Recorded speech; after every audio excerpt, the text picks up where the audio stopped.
But I had to like really pray to get my visa. But I went to so many different churches, Roman Catholic, the Jehovah's Witnesses, Methodist, all the types of Pentecostal churches. Slowly and slowly God began revealing himself to me. And so that's how I came to the message. The devil would always tell me, you're not good enough, you can't even say anything about this message. But one thing I did do, which was all I knew to do, was to pray. So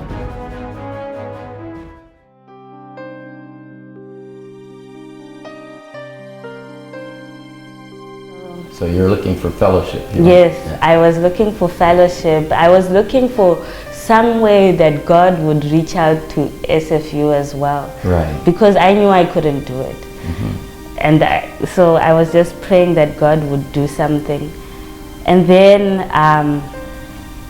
I think it was Brother Dominic who let me know that there was a brother from Zimbabwe/Congo who was coming. So I was like, yay, my countryman is coming. Yeah. So I was just so happy that, and then he told me that, then I started emailing Jean. That's when I knew Jean. So I started emailing Jean, and then I was just telling him about SFU, the school, stuff about school and where the church was and stuff.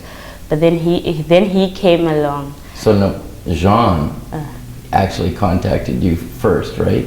Yes. Right, because he was looking for somebody to help him get his studies, correct? Yes, that's and you right. helped him then, because he hadn't come to SFU yet. No, he hadn't. And so then you helped him put his studies together. Yes, so somewhat, yes. I helped him with that. And you didn't know him? I didn't know him, but I was just happy that he's from Zimbabwe. Yeah, so then Jean came, and then I met him. It was nice. We said hi. But then there was never really that connection, so to speak, because at that time, I guess, Jean wasn't really serving the Lord at that time. Had he indicated to you that he'd known the message yet? I knew he was a believer because Brother Dominic had told me that this is a believer. So I was expecting, but then it wasn't really matching up with what I was expecting. But I was just like, because at times we would email Jean, and then I would text Jean, and I would be like, let's go to church, and then he would come up with an excuse to not go to church. But I kept always like texting him. I knew I was bothering him. But he wanted to live his own life. Yeah, I knew he wanted to live his own life. So initially we weren't like really close or anything. It was just hi. And so at school, that's when then Jean changed his life, because I all of a sudden saw him in the baptism tank, and I was like, what is Jean doing there? So you didn't know all this background? Yeah, I didn't know the background. He hadn't told me the background. I knew we would come to church together, but I think that day we actually came to church together, and I was like, why is Jean in the baptism tank? So I didn't know what God was doing in his life. So, but we were all happy. We were like, hey. But ever since that time, that's when you could see like there was more of an urge. There wasn't pushing, so to speak, when you would invite him to church. There wasn't any pushing happening anymore.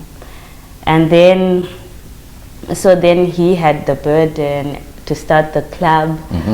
And to be honest, I was skeptical about it, because he wanted to come through RCF. The RCF was a Christian club at school from the Redeemed Christian Fellowship, where most of the new believers have come from. So I felt like there was going to be tension. So I think I still remember asking John, I was like, John, are you even sure about this? You know, there'll be tension between the two churches. I don't want any tension. You know, just want to live in peace. But then that was God's will, right? And so we started the club, and we started off by praying for the club. We didn't just start the club. So we started praying, and we would have prayer in our rooms, in our dorm rooms.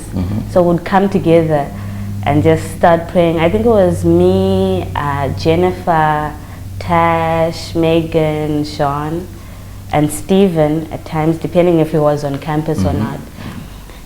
And we'll just be praying and praying and praying. And I could say those were, out of the whole revival, those were definitely my best times. Wonderful. Those times of prayer when we were just praying, because that's where I had most of my personal breakthroughs. Yes. We were praying for the club, but then you just keep on praying, like we keep on praying to like 3 a.m. in the morning. And then we also started having like prayers in the morning with the Florent boys and them in the like would wake up, I think at 3, if I'm not mistaken, would wake up that early and then would all pray, like have a prayer chain. So those times were the best times for me, coming together and just fellowshipping. Those were the times where I feel like God really strengthened us. Right. Where we're just praying on our knees. And then the actual, we had a few meetings. This was last year, in 2013, in April. That's when we had a couple of meetings where I think you came as well. Yes. And we had it in one of the big rooms at school. That was really eye-opening to see that, you know, because I knew all these people who came to for the meeting, but I didn't know what their spiritual ground was. Right. Yeah, I just knew they went to church, but for them to come and ask questions, and there was the questions and everything that was going on was just eye-opening to me to see that there really is a thirst for God here at SFU, and God will satisfy that thirst. And so we had those meetings, and Brother Kyle also came 1 week. Right. And so I think that was the end of the semester for spring. Right.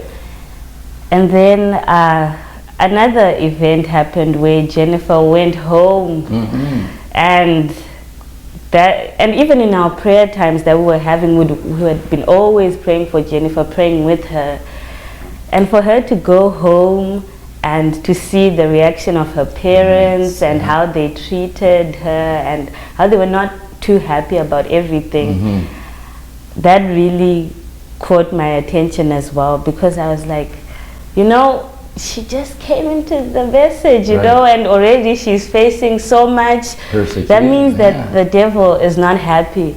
and the problem is the parents don't even know that. They think they're sincerely wrong, so to speak. And it was just a painful time. I know it was a painful time for her, and even for us, because we had grown this bond. In these prayer times, I had gone to know Jennifer more, because I knew her before. She was a believer. But then when we started having these prayer times and we're coming together and we're sharing, I got to grow closer to her, and you know, to just know that she was going through this was very painful as well. And like we would always be praying, like you could feel the burden that she was feeling. Literally, you could actually feel it. And so we went through that, and you know, but God made a way. God always makes a way in the end. So everything ended up settling down towards the end of the year. And then we started having meetings in summer now. So summer started off and it was very quiet. So to speak, it was quiet. God was dealing, but it's as if nothing was spectacular. Nothing was happening. People would come, our friends would come, like would send like mass text messages to invite people to come. And I think that was annoying to the people as well, because you know, if you just keep on getting the same message every week. But some people came and it was good. That's when Lillian and Jumai were coming as well, but they hadn't received the message. So we'd have our meetings, and Brother John, Mike, many people came to speak, and Brother Kyle, I think, also came. And there were very strengthening messages that they spoke of. But you couldn't really see the fruits at that time, but God was already doing His work.